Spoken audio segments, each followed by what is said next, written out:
کلام مقدس میں سے آج کی ہماری تلاوت رسولوں کے اعمال اس کا چوتھا باب پہلی آیت سے 12ویں آیت تک ہم خداوند کا زندہ پاک کلام سنیں گے۔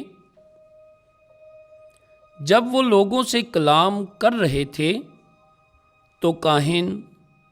اور ہیکل کا سردار اور صدوقی ان پر چڑھ آئے،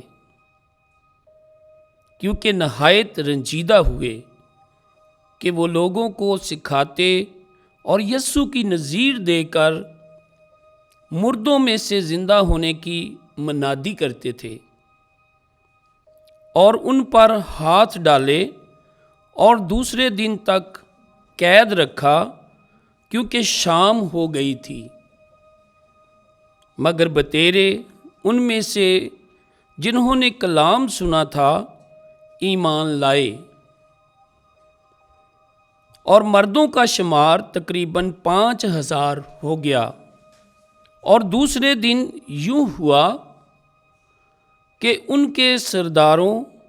اور بزرگوں اور فقیہ یروشلم میں جمع ہوئے، اور ان کے ساتھ کاہن اعظم حنان تھا، اور کیفا اور یوحنا اور سکندریہ اور جتنے کاہن اعظم کے گھرانے کے تھے، اور انہیں بیچ میں کھڑا کر کے پوچھنے لگے کہ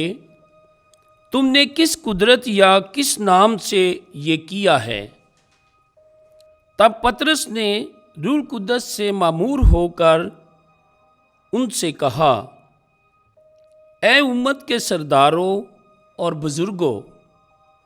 اگر آج ہم سے اس نیک کام کی بابت جو اس ناتوانا آدمی پر کیا گیا ہے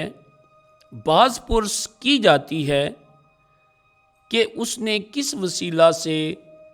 شفا پائی، تو تم سب اور اسرائیلیوں کی ساری امت کو معلوم ہو کہ یسوع مسیح ناصری، جسے تم نے صلیب دی اور جسے خداوند نے مردوں میں سے زندہ کیا، اسی کے نام سے یہ مرد تمہارے سامنے تندرست کھڑا ہے۔ یہ وہی پتھر ہے جسے تم معماروں نے رد کیا، اور وہ کونے کے سرے کا پتھر ہو گیا، اور کسی دوسرے سے نجات نہیں، کیونکہ آسمان کے نیچے آدمیوں کو کوئی اور نام نہیں بخشا گیا جس کے وسیلہ سے ہم نجات پا سکیں۔ پاک کلام کے پڑھے اور سنے جانے پر خداوند کی برکت ہو۔ خدا کا شکر ہو۔